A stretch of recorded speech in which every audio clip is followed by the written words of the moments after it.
Au sommaire de l'actualité de ce 4 mai, amitié et fraternité, brassage des peuples burkinabés et ivoiriens depuis plusieurs générations. Avec le TAC, la volonté politique est également affichée en attendant juillet. Pour le prochain traité d'amitié et de coopération ivoiro-burkinabé, les deux parties sont d'avis pour des journées culturelles communes. Nous irons à Abidjan en début de ce journal. À suivre également à la une nouvelle journée de mobilisation à Caracas, la capitale vénézuélienne, aux alentours des bases militaires. Des manifestations à l'appel de Juan Guaido, l'opposant autoproclamé président, pour tenter de rallier l'armée à sa cause. Voilà qui fait la une de l'acte de ce 13h, mesdames et messieurs. Merci de nous suivre. La culture aura désormais sa place au prochain traité d'amitié et de coopération ivoiro-burkinabé. Décision prise à Abidjan cette semaine par les deux parties pour l'organisation des journées culturelle commune, séance de travail sur l'aspect culturel du TAC dans ce reportage de Oscar Soulama et Mireille Carole Tougouma. Sur la table des échanges, le volet culturel du TAC, le traité d'amitié et de coopération ivoiro-burkinabé. Il s'agit là de faire le point sur la coopération culturelle entre ces deux pays. La culture est l'un des éléments les plus dynamiques, un des éléments qui marche le plus dans la mise en œuvre du TAC.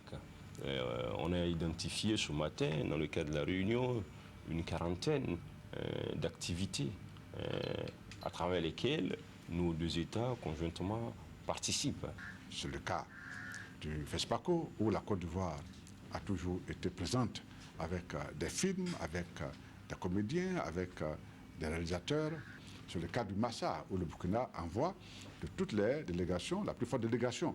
Pour renforcer les liens entre ces deux peuples, une série d'activités est prévue dans le cadre du prochain TAC qui se tiendra au mois de juillet cette année. Au nombre de ces activités, des journées culturelles et artistiques conjointes. Il est question cette année, à l'occasion du TAC et en marge du TAC, d'organiser des journées ivoiro-burkinabé. Jusque-là, il était convenu que chaque pays qui visitait l'autre organise des journées propres, c'est-à-dire que la Côte d'Ivoire au Burkina a organisé des journées culturelles ivoiriennes, comme le Burkina à Abidjan a organisé des journées culturelles burkinabées. Ce que nos chefs d'État nous ont recommandé, c'est de faire en sorte que les deux pays organisent des journées culturelles conjointes ensemble. Et nous sommes en train d'aller vers l'organisation de cette foire culturelle et artistique en marge du TAC, en marge du TAC, qui va davantage, j'allais dire, consolider les liens culturels que nous avons. Initié en juillet 2008, le TAC est né de la volonté entre la Côte d'Ivoire et le Burkina Faso d'engager des actions communes pour favoriser le rapprochement et l'intégration entre ces deux peuples. Retour au Faso pour la suite de ce journal à Kaya, dans le centre-nord. Dans cette région, les femmes ont difficilement accès à la terre. Les retenues d'eau sont également insuffisantes, mais pas seulement car le problème d'écoulement des produits se pose et la conservation est un vrai casse-tête. Autant de préoccupations soumises à l'ONG Apil Action pour la promotion des initiatives locales. Nongbakuda, Maxime Zongo. Créée voilà plus d'une décennie, l'ONG Action pour la promotion des initiatives locales, APIL, travaille à soutenir les groupements de production dans leurs diverses activités. L'ambition, contribuer à leur meilleure organisation pour une bonne production. Dans notre programmation pour 2017-2021, nous avons prévu qu'il y ait des séquences pour que les producteurs eux-mêmes présentent les acquis, les activités aux autorités. Donc aujourd'hui, c'est pour que les producteurs puissent avoir l'opportunité de montrer à Madame la gouverneure, aux divers services techniques, au conseil régional et à la mairie, et combien leur activité est importante, combien les marchés peuvent être un levier économique pour la région. 2800 tonnes de production maraîchère pour 1,5 milliard de francs CFA, et cela en une seule année. Voilà la performance des producteurs de la région en 2018. La principale difficulté, l'écoulement sur le marché. Pour y remédier, APIL a décidé d'innover en signant une convention de subvention avec les producteurs. Aujourd'hui, ils ont un petit fonds de 20 millions qui va permettre de racheter la production de l'oignon chez les membres stockés dans les bâtiments que nous avons conçus pour eux, pour la revente. Donc, du coup, ça permet aux producteurs d'avoir leurs produits achetés, mais également à l'Union de se renforcer en termes de fonds propres. Depuis sa création, APIL, qui est présente dans 3 régions, le centre-nord et le plateau central, a déjà apporté son appui à plus de 300 organisations paysannes. L'agriculture, l'aviculture, l'élevage, le maraîchage sont les principaux domaines concernés. À cela, il faut ajouter l'appui à des activités génératrices de revenus. Il est également question de booster l'économie de la région du Sahel par le renforcement du capital productif des petites et moyennes entreprises. En tout cas, le gouvernement y croit. 10 PME vient de recevoir un lot d'équipement d'environ 40 millions de francs CFA. Issa Ouedraogo, Zubaviel, David Dabiré. Une dizaine de petites et moyennes entreprises reconnues dynamiques dans la région du Sahel bénéficient ici d'un accompagnement du gouvernement. Selon leur domaine d'activité, elles reçoivent des lots d'équipements complets pour la transformation du lait, de la viande, du cuir et bien d'autres. Un geste qui vise à renforcer le capital productif de ces entreprises et le tissu économique de la région du Sahel. Nous avons choisi 10 PME par région de Burkina Faso à fort potentiel. Il y a eu des missions sur le terrain pour analyser donc leurs besoins. Et en fin de compte, on s'est rendu compte qu'ils ont des besoins d'équipements qui tournent entre 3 et 4 millions réellement pour pouvoir fonctionner. Nous avons des gens qui sont déjà sur le terrain, qui ont des initiatives, qui ont démarré. Et nous sommes allés donc les accompagner pour les renforcer. Ça s'appelle l'initiative de renforcement du capital productif. Le coût de ce matériel est estimé à 40 millions de francs CFA.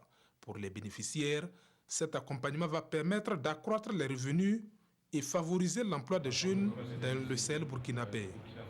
J'en ai reçu une machine industrielle pour la couture du cuir. J'ai reçu des piqueuses, des paires de formes, presque tout matériel, en tout cas petit matériel nécessaire pour qu'une unité de cordonnerie soit à mesure de fabriquer des trucs semi-industriels. Réellement dit, je les ai reçus. Vraiment, je suis beaucoup satisfait. Cette cérémonie de remise de matériel aux PME de la région du Sahel entre dans le cadre de la matérialisation du projet renforcement du capital productif de 130 PME au Burkina Faso.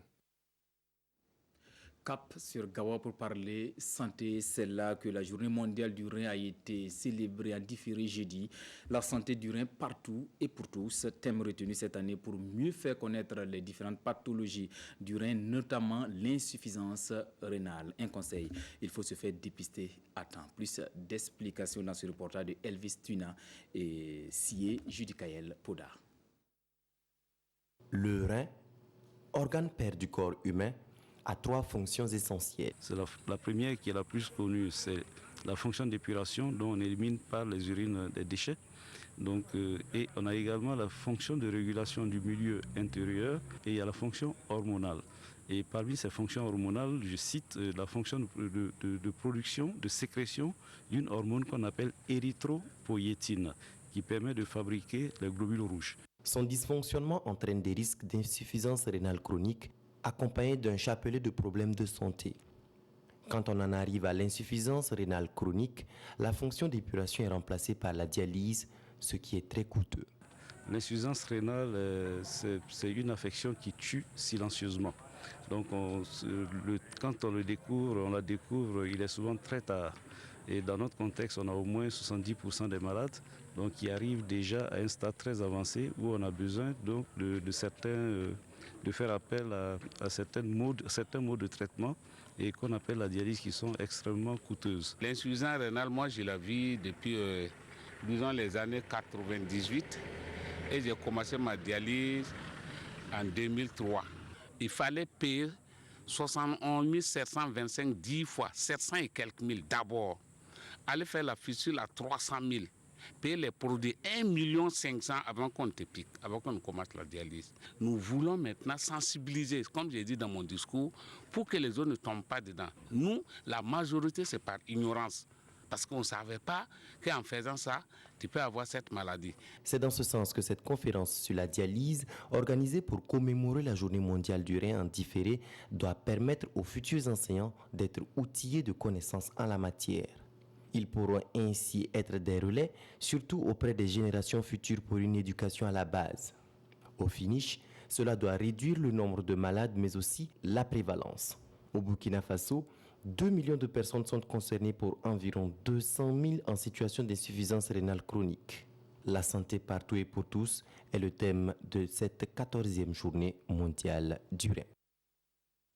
Je vous invite à présent dans la cité du Bangui pour l'inauguration de la représentation régionale de la Chambre de commerce et d'industrie du Burkina Faso, section Boucle du Mouhoun, un joyau pour rapprocher davantage la CCBF de la population à la base. Retrouvons sur place à Dédougou, Yves Rwamba et Christophe Traoré.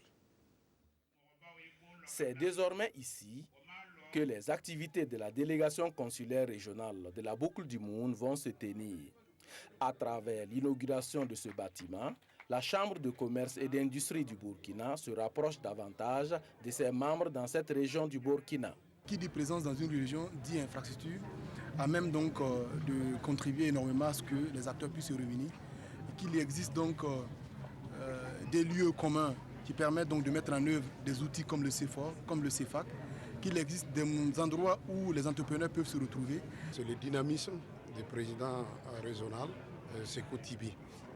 Et également, vous avez vu que c'est M. Bonkongo Mahamadou, PDG de Vomaf, qui est le parrain. Donc c'est une invite à la jeunesse de voir le modèle. L'implantation des délégations consulaires régionales au Burkina entre dans la vision du gouvernement comme indiqué dans le Plan national de développement économique et social PNDS.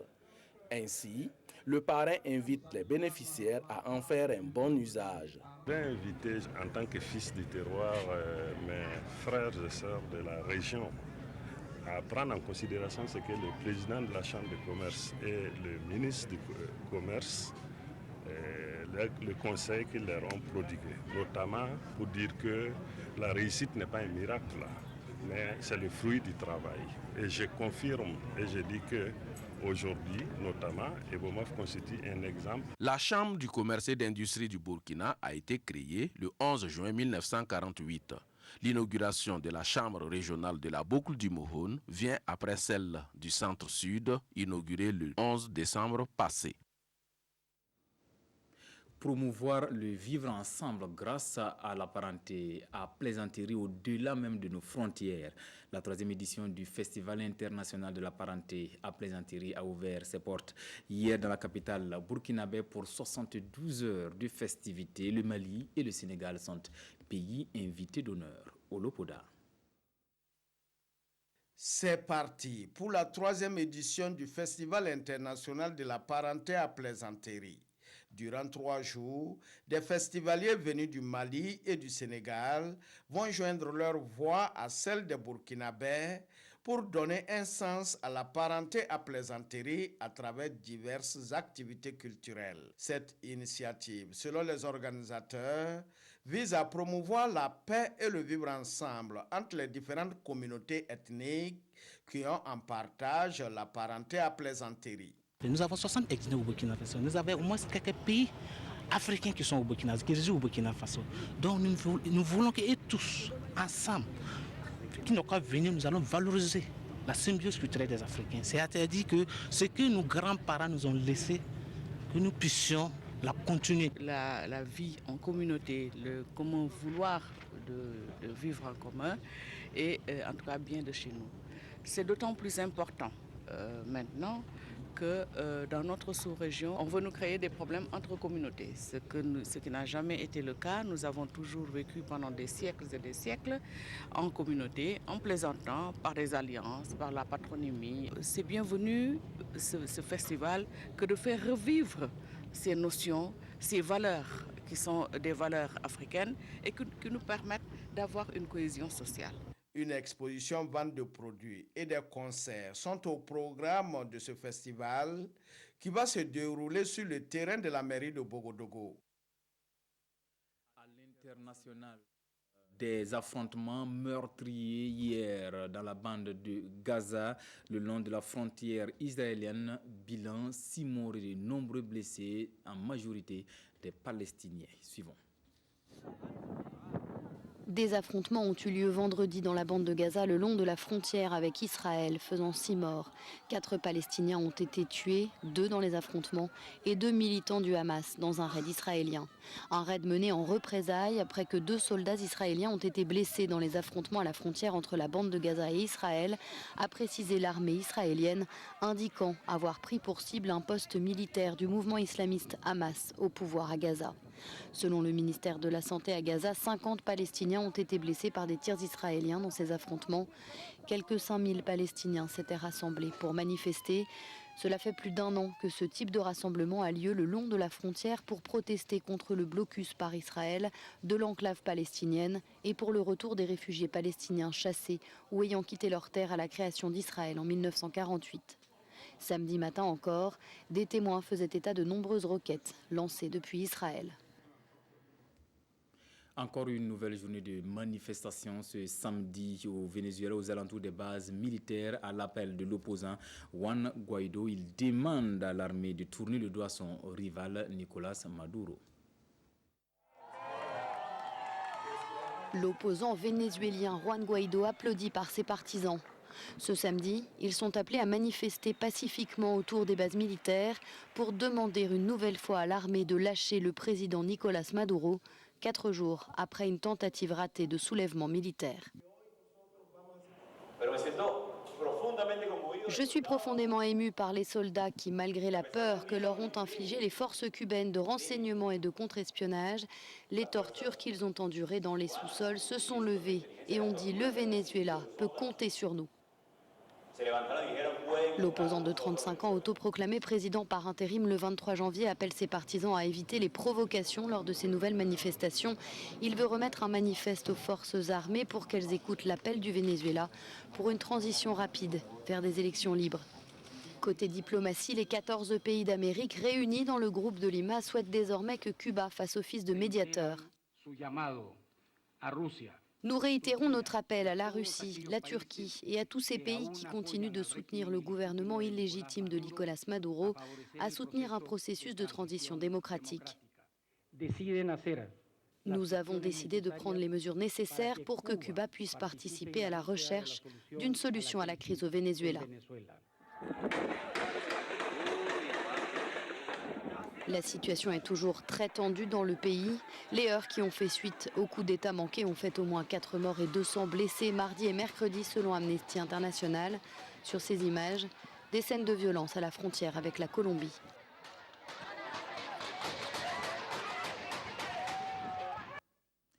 Ainsi s'achève cette édition. Merci de la fidélité au programme de la télévision du Burkina. À demain.